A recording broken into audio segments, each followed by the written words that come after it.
It's time to check Adam's voicemail. Hey, Adam. I could never write a script for Sex and the City and Just Like That. But I'm grateful that there's a writer's strike, so no one else can write scripts for them either. Mahalo. You can leave us a message at 888-634-1744. Well, successful businessman and entrepreneur Dan Novias is here. We like to highlight people that are young and successful and hopefully inspire those who are listening. Very interesting story. We'll get into that. We'll get into what he's up to today.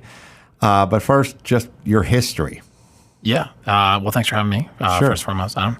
A little bit of background. From Brazil, São Paulo, Brazil originally, but grew up in southern Indiana. Starting out as a young kid, I realized there was a lot of different arbitrage opportunities from the cost of things in different countries. So when I was a kid, I started an e-commerce business exporting American goods into Brazil. And by the time I was a college student, that business was doing a couple $1 million a year and really paved the way to a lot of entrepreneurial opportunities, that we find today. I feel like a lot of people squander the opportunities that this country affords them. I feel like you're living in a place where you can kind of do anything if you put some effort into it. And I find more and more people just sitting around complaining about the government versus going out and making hay while the sun shines. So do you think your sort of Brazilian, sort of refugee sort of background and maybe family background, because now I find that people from other countries are the people that realize you can do the most in this country? I think that as a kid, you realize, at least for me, like I would see like how poor kids were in Brazil, right? I didn't grow up that way in Indiana. But for me, having that like worldwide perspective, it was helpful. I do think, like, to your point, there are a lot of problems that exist in our world, but at the same time, it's never been easier for you to start up a business. For me, it was just really came down to the fact that I couldn't get my parents to pay for more stuff that I wanted. So, took it upon myself to create that. And, I didn't even really know what the word entrepreneurship was for my young businesses when I was like a kid. I got suspended for selling Playboys, would always like hustling Pokemon cards. And that ultimately led to a real business that, I just mentioned. But, I think that you just gotta, start and then you see what happens, How'd the Playboy business work? So that was the opposite, actually. So, there's a lot less rules. So I was like 10 years old, at the time, and there's a lot of these newsstands. And so what I realized is, like, if you had money there, you can buy whatever you want.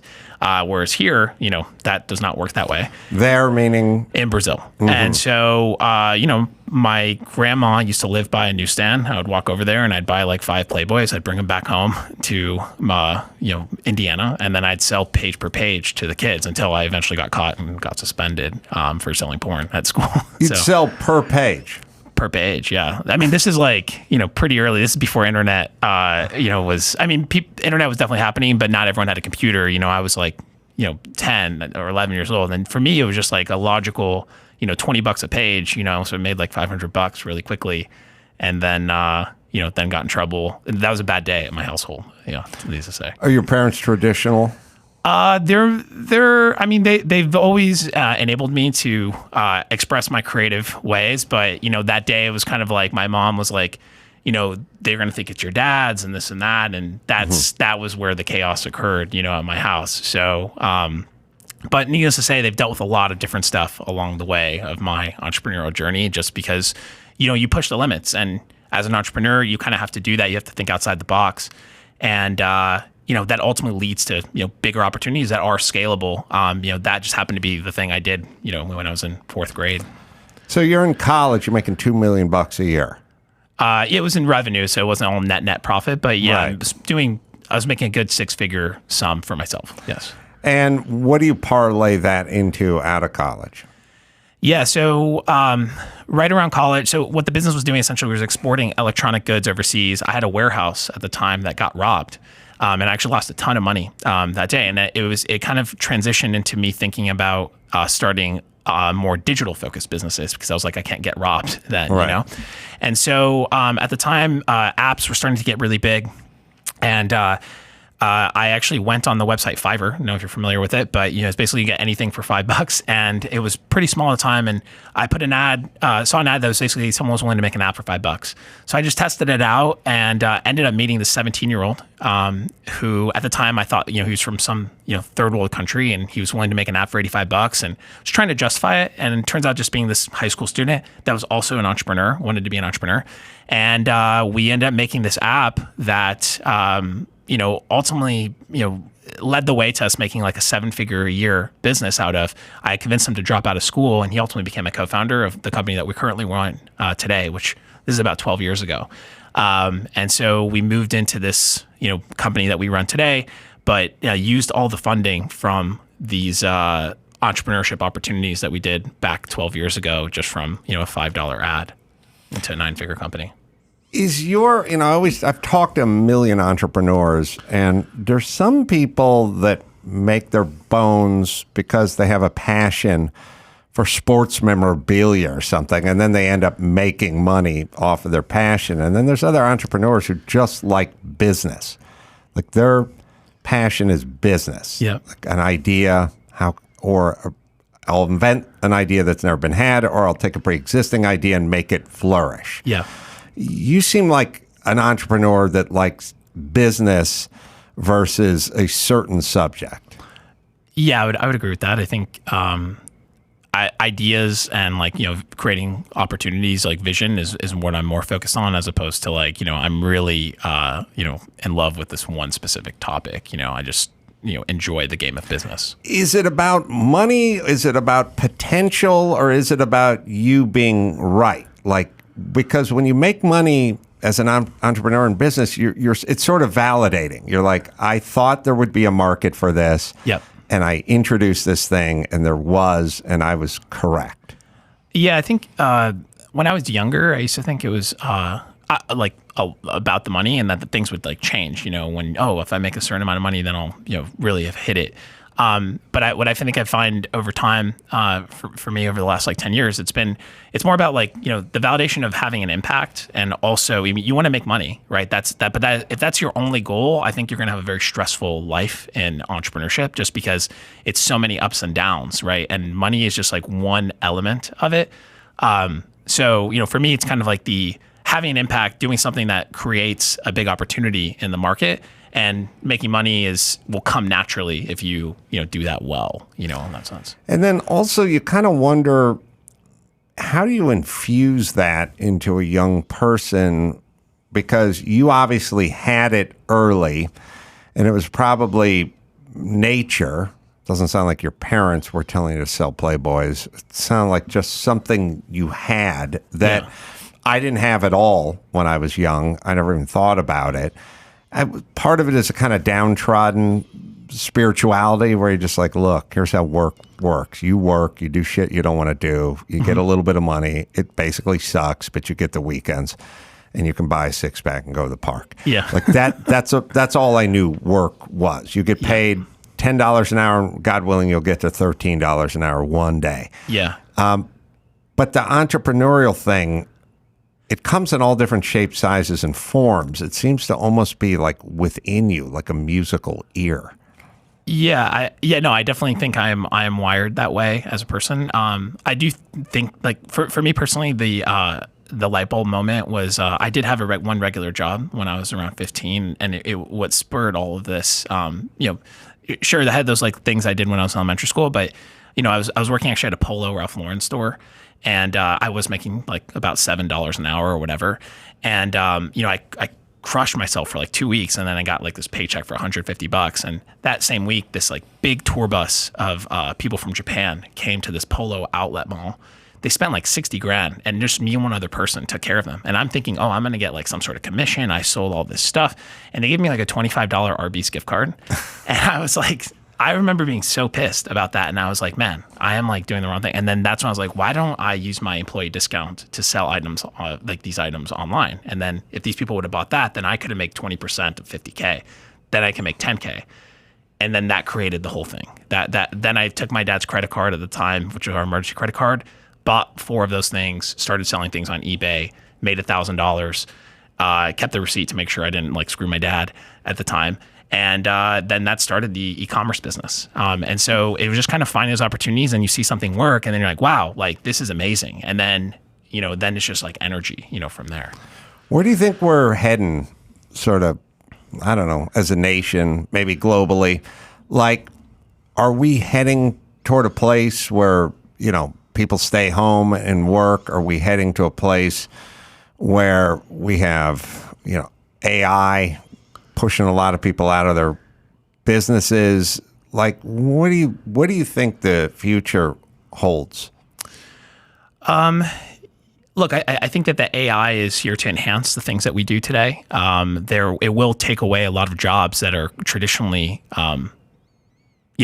like people like, maybe language transcription or things of that nature. But I think that that's going to actually open up the door for more entrepreneurship and other types of like you owning your own business. Like, and owning your own business can mean a bunch of things. Like, the autonomous cars may take over this as well, but like, you could drive Uber and now you're owning your own business, like in some capacity, and you can expand that into a variety of other things. But I do think that eventually we will either go to a point where there will be some sort of like minimum income that people are getting of some sort. But I do think that there will be efficiencies that we get from things like AI. So I'm ultimately a proponent of it. It can be a disaster in some capacities, which is obviously why we see all this regulation and kind of people saying, hey, like we should make sure that we're doing things in the right way here. So your latest venture is mobile software, Mode Mobile. Mm-hmm. And I want to know what kind of inspired you to go down this road. Yeah, so thesis behind the business is we made the first ever smartphone that pays you as you use it. So it's called an EarnPhone, and essentially, it was kind of us bringing together all the businesses that my co-founder and I kind of ran over the last 10 years, and we ultimately came up with this idea because we saw, hey, people are spending like 40 plus hours a week, which is essentially a work week, right? Similar to what you're saying. Sure. Well, not anymore. Not for the kids, but it used to be. Yeah. Yes. And they're on their phone. And, it is a tremendous amount of time. And all these companies that are currently making money on you today are $1 trillion companies, right? Or several $100 billion companies. And so basically the whole thesis behind the business is we take the things that you're doing on the phone, which that time is only going up, and we create you a reward for that period of time, right? And so essentially, thus far, we've facilitated about $150 million in earnings and savings back to consumers through this idea behind EarnPhone. Because they're earning off information, personal information, shopping information, and likes and things like that. It's a gold mine of the sort of digital world we're living in now. I mean, it's something. All right, let's see if I can phrase this correctly. But there was a time when gasoline had no value because we didn't have internal combustion engines, you know. So we were like making kerosene, and gasoline was a byproduct, and they didn't need it. And nobody could have anticipated gasoline being a multi-trillion-dollar business in the not too distant future. But now everything's invisible, everything's information, everything's digital. But the business of mining your information has incredible upside, and it is kind of the new world order now, right? Essentially, I mean, if the saying goes, is like, if the product's free, you're the product, right? And fundamentally, your data and your attention is your most valuable asset. The average like human lifespan today is like 27,000 days, and your time is very, very valuable. And these companies are monetizing your time and your attention when you're on these products. And so what we're essentially doing is just kind of like, okay, that's going to happen anyways. If you opt in, you can get paid, and then you make thousands of dollars a year. And then, over the course of a lifetime of using that phone, it's hundreds of thousands of dollars. So it really makes a difference for the 6+ billion people that have a smartphone and utilizing it today. And you believe this will be the wave of the future? And I'll let you ponder for a second, but it reminds me for some reason, although it's the analog version of it, but college football players never got paid. Yep. And they would sell their jerseys and the games themselves, TV revenues, stadium tickets, concessions, college, jerseys and likeness and everything else. And these guys would be multi-million-dollar earners for the college. Yes. And be living in a dorm with 3 roommates. And then at some point, some booster would give them a watch, and then they'd get sanctioned by the NAACP. Or NAA? No, NCAA. There's too many LGBT. Yes. I got too many letters in my head. But the point is now people are sort of going, well, look, if you're going to earn all this money for somebody else, then why aren't you in for a taste? Yes. And now that's sort of what they're doing with college programs. And kind of what you're saying is a version of that for the cell phone users. If you're going to generate all this income, why aren't you kissed in? I think that this is happening in all proponents of our lives, right? At the end of the day, these companies they're profiting off your back, right? And whether it's in football, whether it's your usage on the internet, I mean that's why it's like The Social Dilemma, on Netflix, that show that came out that was huge. It's like a lot of these people, they see that this is happening, and so our whole thesis is like, okay, well if you're getting that and you're making them billions of dollars, trillions of dollars in market cap, then you should get a portion of that too. And for a lot of people, that money makes a big difference. Especially now with where the 56% of Americans today don't have $1,000 in their bank account. And 6.2 billion people around the world make less than $12,000 a year. So, that money makes a big difference in that sense. Well, it's also, I think the New World Order, as I've described many times on the show, is there's not really such a thing as just having a job anymore. It's just going to be a bunch of hoses going into the same trough. Mm-hmm. You may not make your bones with the money you're providing from the service, but you'll get an extra X amount a year, and you can add that to the extra X amount a year you're doing in 5 other arenas, and that'll all add up to something. Mm-hmm. But if I was a proponent of this, what would I be saying? What would I be saying? Yeah, but you'll lose what? Yeah, I mean, everything's opt-in. So fundamentally, we don't make money on the device. This EarnPhone, it's a 128 gig phone, 6.5-inch screen. The new iPhone costs $1,600, right? This phone costs $89, right? It is not 1/20th of the device, but it's not an iPhone either, right? So the whole thesis is look, you could use a phone, you can get free talk and text, you can, you don't have to make any money off of it. You don't have to use any of the software. You just get a good device, super cheap, and you save money. Or you can opt into some of these things, and the more you put into it, the more you earn. We have people that earn thousands of dollars a year, right? We have people that earn tens of thousands of dollars a year. So it really just depends what you put into it. And at the end of the day, there's a large percentage of people that are, buying into that idea of hey, these companies are making a ton of money off my back. So, why do I have to keep having this cost of $50 extra a month? And why don't I make $50 extra a month or $100 extra a month? And so that's the whole thesis behind it, And I mean, there's precedent for it. I mean, YouTube makes money, and then people make money off of YouTube and other platforms as well. And I guess this is sort of where we're going. I don't know how this pitch would have been made 10 years ago. I'm not sure. Maybe people weren't sophisticated enough or didn't think about ancillary income or something like that. Well, I think the fundamental is technology. There's 2 components. One, there's Moore's law, right, which is the thesis that it's the same reason this phone now costs $50, but eventually this phone will cost even less, right? And then technology just gets better. So that's one component. But 2, there's new regulations that have come out that have made it that you're spending all your time on your phone, in that sense. And so, it's just kind of the right time and the right place. And, one component that you just mentioned on YouTube is one thing that we do that's also different is we allow our user base, the people that are coming in, the paradigm today is you're a user, right? That's what people call it, right? You're a user. And our whole thesis is we turn them into earners, right? Because we allow people to earn. And then now we're taking earners and then turning them to owners because we have a whole component where, we allow people to claim shares in our company as they're owning.